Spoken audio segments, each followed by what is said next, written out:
Hi, everybody. Josh Byerly here inside Mission Control Houston. I'm joined by my friend Camille. Alleyne, how are you doing, Camille? I'm great, thank you. You know, all this week we're talking about, and actually all this month, more appropriately, we're talking about the anniversaries of Valentina Tereshkova, who Hmm. was the first female in space, and Sally Ride, who was the first American in space. One was 50 years ago, and one's 30 years Hmm. ago. Um, who more appropriate to talk about it than you? You know, your background is quite extensive whenever it comes to your education. You've got Thank a you. Bachelor of Science in Mechanical Engineering from Howard University, a Hmm. Master of Science in Mechanical Engineering from Florida A&M University, Hmm.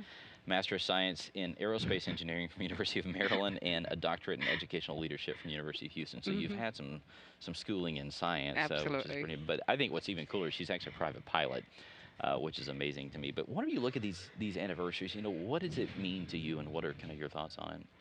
I think in the last 30 to 50 years, we've made significant strides, and we've come a long way with the inclusion of women in Right. human spaceflight.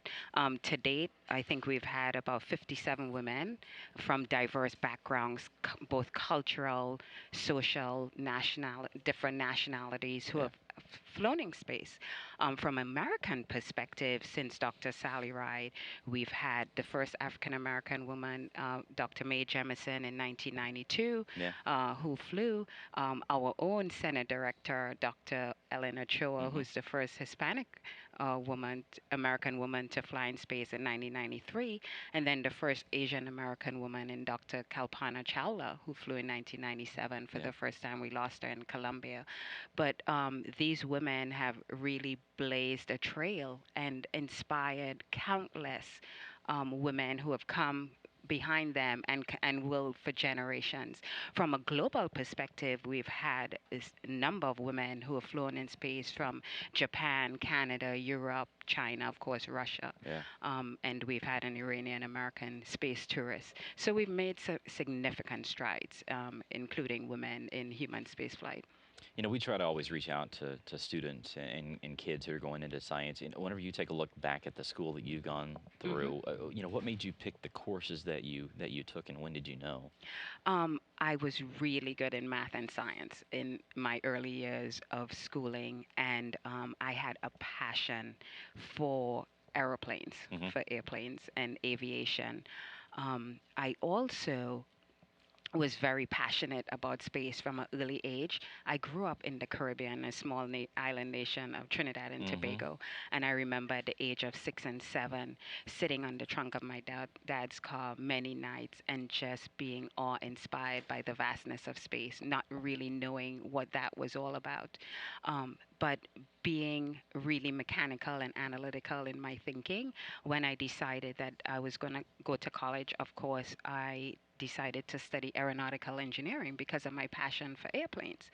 Um, but then when I migrated to the States as a freshman, and I'm dating myself, the Challenger accident happened, Yeah. and that just changed my life. Like in those moments, I decided this is what I wanted to do.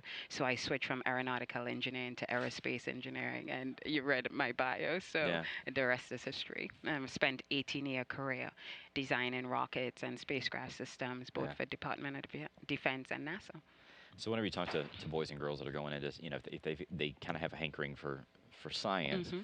is that really the key? It's just for them to go with what interests them, what you know, what their passion is, rather than trying to say, okay, you know, the end of my career, I want to be here. Is it more important to say, well, here's what I really like to do, and is that the key? Yes, it is the key. I think you have to follow the things that you're passionate about.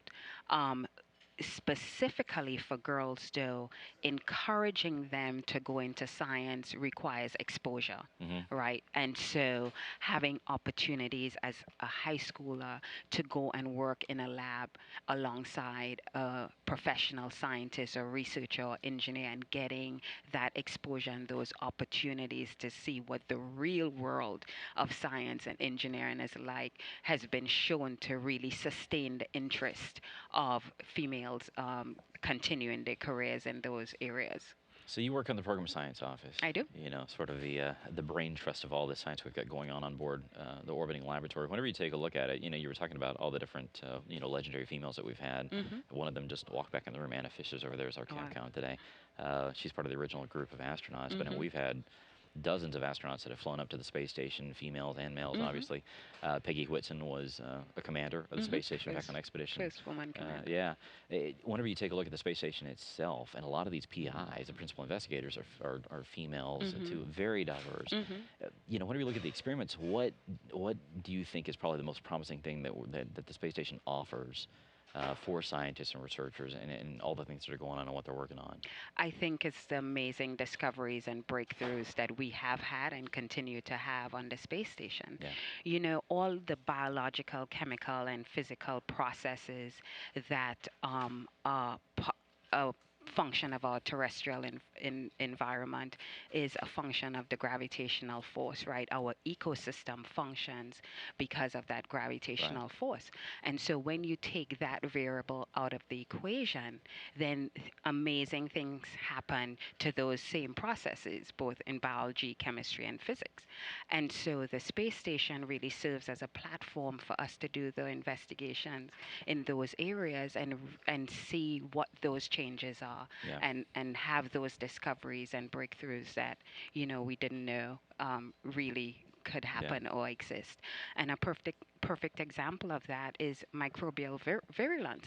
When we flew the salmonella bacteria, and as a result of the microgravity environment, it became more virulent, or the disease causing potency increased. And so researchers also were able to identify the genetic pathway that Hmm. caused that virulence.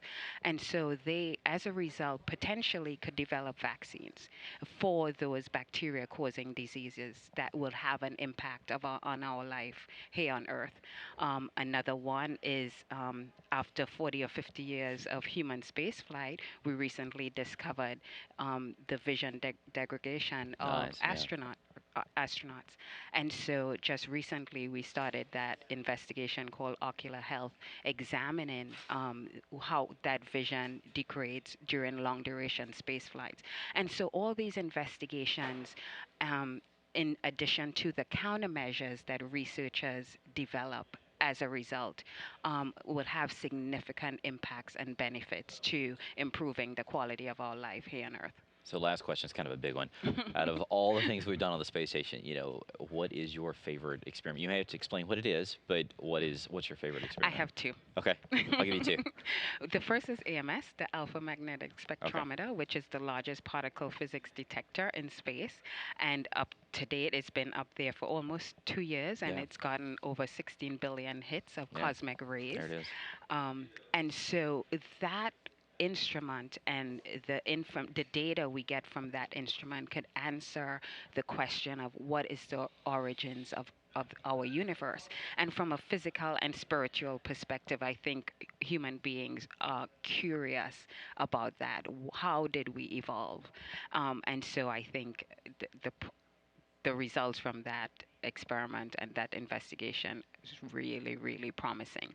The second one is Sally Ride EarthCam, Yeah. developed by Dr. Sally Ride, and it's one of the longest running investigations. It first started back in Expedition 2. Yeah. And what she facilitated was the opportunity for middle school students to be able to program the EarthCam camera that's on board the space station to take images of various geological features of our Earth and use that in their studies of science, of math, of pre engineering, geography, social studies, and history. And it's one of our global education programs.